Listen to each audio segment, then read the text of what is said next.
Autonomous management. It is the glue that will make your continuous improvement efforts stick. So let's find out what it is all about. Welcome to my channel, where we talk continuous improvement in an industrial setting. And today we'll be focusing on autonomous management, or autonomous maintenance as it's called in TPM circles. So what is this all about? Basically, it's about really living, working, controlling your machinery. Compare it to a rodeo, where it's actually the horse who's controlling the rider and you're just trying to stay on top of it. And what we'll want to do is we'll want to be going towards more something like dressage, where we are in control of our process. And if you don't like dressage, maybe Western riding's your thing. But you see, there is absolute control going on here. Now, how do we translate that into an industrial setting? For that, we use a 7-step approach, which is roughly divided into 3 phases. So the first phase is about getting everybody involved to restore the basic conditions of our lines. Then the second block, you need to get the skills in your pool of operators to really control your machinery. And then in the third phase, we get to the true believing in continuous improvement, where operators really become autonomous. So what are these 7 steps of AM? We begin with an initial total clean-out.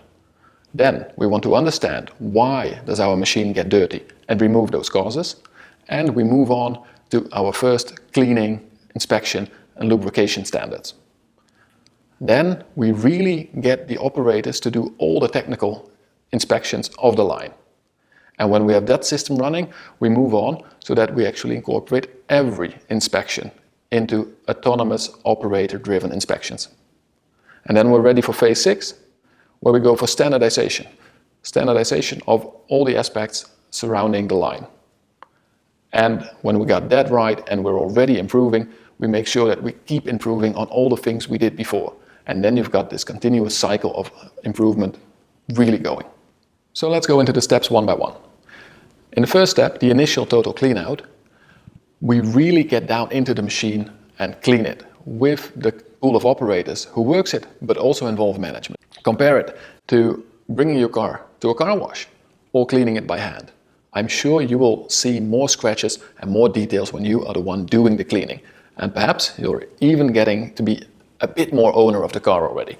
This is also what we want in the first step. Now, of course, we'll get a nice and clean machine after this, but we'll probably also find a lot of things that are not completely right, and we need to label them so that we can solve it later. Be aware, though, that all this labeling will create a huge workload for your technical department, so you have to prepare them in advance.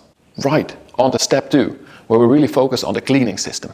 Now, first, we'll have to look inside the machine, open it up, and find those causes of contamination. The best, of course, is then to fix it, so that we don't have to clean at all.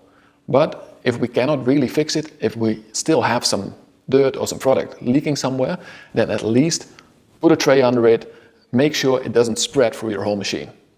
So what you get from successfully implementing this second step is that the line will not get dirty so much during production, and that, of course, will make your production more stable. On to step 3, where we get our first cleaning, inspection, lubrication and tightening standards. So we really want the operators to become the owner of the cleaning and do all the inspections of the line. What we get here is people who work with the line the whole time, being the first to actually inspect it. And they are at the line much more often than your mechanics, so they have all the opportunity in the world to hear things before they go wrong. Now, step 4, where we really start to change the culture. Because as of now, we are really training our pool of operators. They have to be able to do any inspections on the line. They have to really understand how all the technical things of the line are working. And we'll have to teach them that and make sure that your organization is ready to do this. And then gather up all your different inspections, make sure it's easy for your operators to perform them. On to step 5, where we combine all kinds of inspections, like safety, quality, technical, and have the person actually operating the line perform them. And we'll also make them more visual. This is the phase where we will really be focusing on visualizing our standards. And by combining this all and doing good inspections, we can actually manage the conditions of our lines and processes. And by having good conditions management, we are assured of quality so that we don't need to do as many quality checks afterwards. And remember, quality checks are late and they're expensive. So this is also going for its saving potential. Now, on to step 6, where your AM team of operators will really become the owner of our standards.